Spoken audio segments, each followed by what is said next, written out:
We have got your captain's update for Saturday, the 30th of, I don't know, May. I really don't know. I'm that tired. I've been working that hard. Yesterday, the ACs kept going to high pressure HPF. I don't know why it says that instead of no water, which would be a lot more helpful.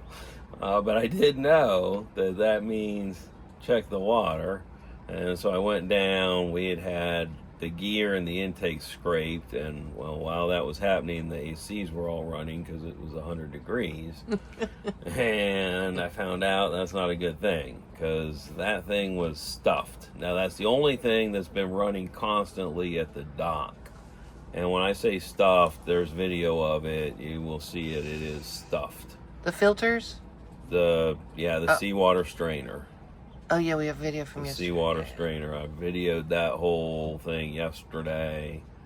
You'll get to see that all done. So today, the plan was to finish the back deck, which is really almost finished. Look, it looks like a boat again. I mean, I'm feeling great. The fighting chair's partially torn down. It is still for sale. If you want to come to Beaufort, South Carolina and pick it up, great. That's where we are right now. And we'll be here for a little while. I'm not sure about the haul out. That may not happen because we got it pulled in Wanchese, but they had a 70 and a 75 ton travel lift. Everything around here seems to be a 50 ton except at Thunderbolt Marina, but Thunderbolt I think requires insurance, and I'm getting pulled so that I can get a survey done to get the insurance. That I can get insurance. So it's we're one of stuck those in that catch-22s, to where we're just stuck, and that has to be done technically by the seller before you buy a boat so that you can insure the boat, unless they're willing to put it on the hard and get a survey done. I would recommend that now because, well, here we sit. And I may, look, here's the big issue. The whole thing may be irrelevant for me because insurance companies have a whole lot of parameters that you've got to stick to.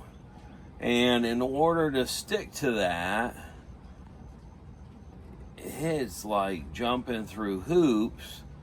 Let alone, I don't know that anyone's going to want to insure me to fish around the world without requiring me to be, 1,000 miles from this location because of hurricanes, and this location because of cyclones, and this location. It goes on and on and on. I don't know if I'm willing to jump through all those hoops. Let's get out of the whole insurance deal. Yep, we got the back of the boat cleaned off. The back of the boat's cleaned off. The front of the boat's cleaned off. The inside's clear. Are cleaned off, and the inside is getting clearer. The nav station is the only thing left. Still really a nightmare.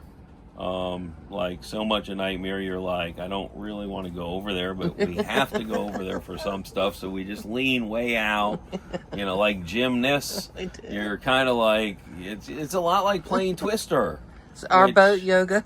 Yeah, or boat yoga, which I'm old enough at this point I don't want to do. I ordered the AC pump for the salon AC. I fixed the rest of the ACs because they run through that one pump.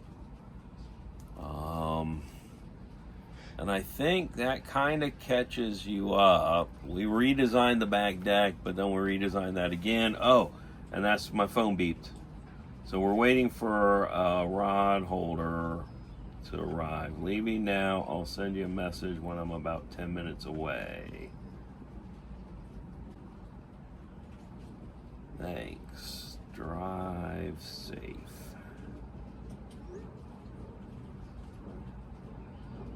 He's like, why are you telling me to drive safe? You should tell everyone to drive safe. Just because some people don't, and they need a reminder that, their life is Steak. Steak. That made me think I want steak for dinner, but we don't have any. That's the one thing you're going to have to realize about living on a boat. You can't have transportation unless your boat's big enough to like put a car on the back. And we could put a miniature car on the back deck. It is big enough we could fit one of those little small ones. We could, but then Yes. whatever this square footage is right here would be our yard. Yeah, see, I don't like that idea. Yeah, I don't either. Okay. Yeah, fishing around a car. I think the e-bikes, though, I think we need to, because we had an e-bike. I still think, or the scootery I thing, think whatever. scooters. Something with 2 wheels. I just don't know where we're going to put the scooters. I mean, Oh, they're man. still, they're not huge. And we actually, that top shelf in the V-berth where we put the fins, that might be perfect for a pair of scooters. Yep. But I think the scooters are going to take up less room than an e-bike. True. And they're less heavy. I would love to have a bike just because I think it's going to be more comfortable to ride. But we were talking about the fact that, one, we're out of shape. 2, this is going to require a lot of continuous exercise that you normally wouldn't get in a single level home. So we're going to have to, we're going to be we are getting our exercising calisthenics without exercising.